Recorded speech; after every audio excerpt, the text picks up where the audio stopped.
Dominique Voynet cet après-midi à Tours. La candidate des Verts au présidentiel a fait un passage éclair avant de repartir comme tous les soirs pour une réunion débat. C'est sa technique à elle.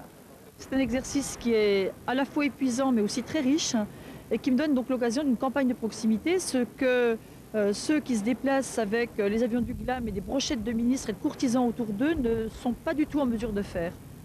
Elle a aussi rencontré les étudiants de la fac des tanneurs et répondu à la question suivante. Au deuxième tour, appellerez-vous à voter Jospin?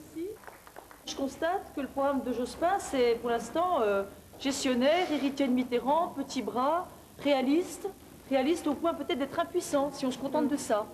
Elle n'appellera pas de toute façon à voter RPR, estimant que le fond de la campagne est éludé.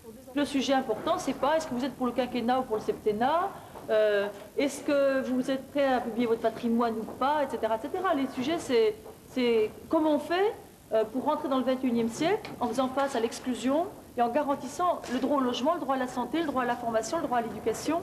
Et puis un léger regard sur la Loire, le temps de la traditionnelle photo, fin de visite à Tours. Autre visite ce soir d'un autre candidat au présidentiel, celle de Jacques Chirac. Arrivé vers 18 h à Tours, sa première étape a été une rencontre avec des élus et des chefs d'entreprise du département dans un grand hôtel du centre-ville, rencontre qui s'est transformée en bain de foule. Un petit passage d'une demi-heure avant le meeting de ce soir au parc des expositions de Roche-Pinard, meeting sur lequel nous reviendrons demain soir sur ses moments les plus forts. Nouvelle alerte de crue, hier c'était la Vienne, aujourd'hui c'est le Cher. La rivière devrait atteindre sa cote d'alerte de 2,50 m demain matin à la station de Tours-Sanitas. Encore une fois, la vigilance est recommandée pour les riverains.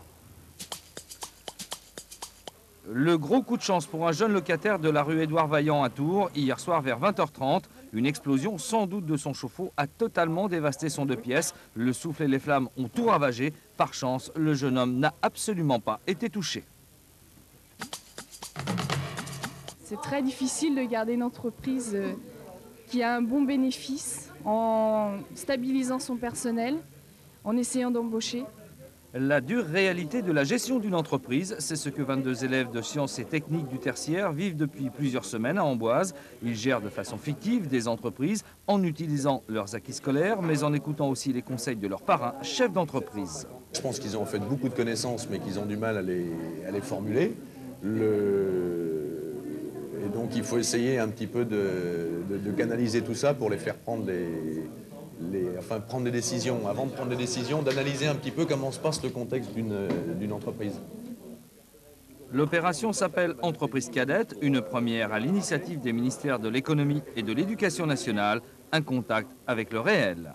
Je crois qu'on ne peut pas leur apprendre comment fonctionne une entreprise s'ils ne rencontrent jamais de chef d'entreprise, s'ils ne vont jamais visiter l'entreprise.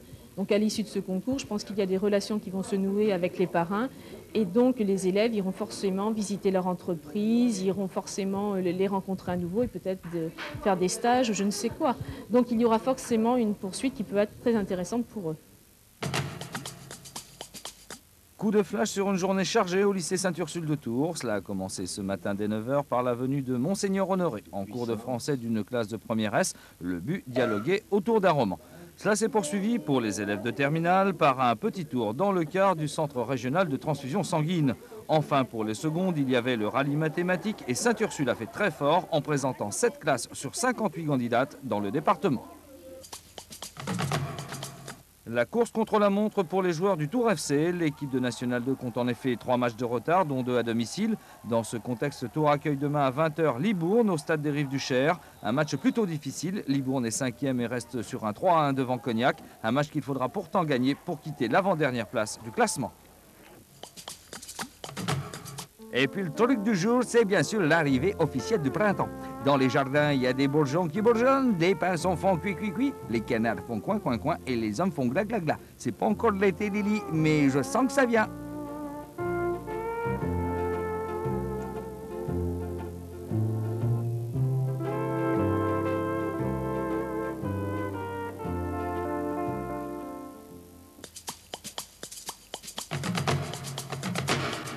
Entrez dans l'aventure sucrée de Croque-Citrouille, un spectacle de marionnettes du théâtre Billes-en-Bois dans lequel les personnages raffolent de friandises. Les enfants feront donc pêcher de gourmandises demain à 15h, salle Game.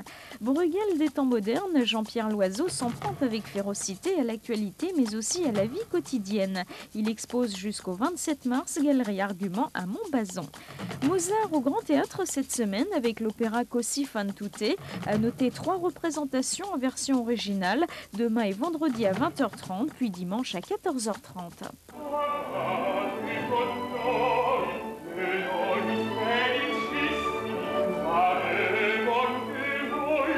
Guardate, toccate, il tutto osservate. Siam due garibaldi, siam forti e ben fatti, e come ogni vede, sia merto, sia caso.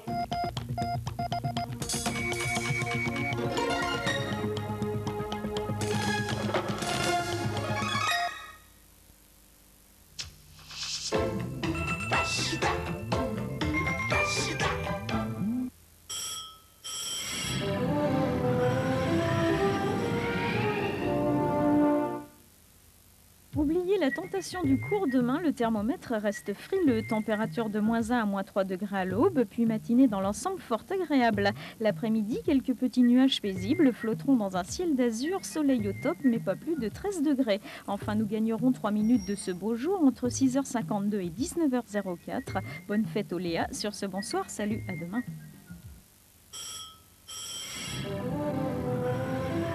Darty, le contrat de confiance.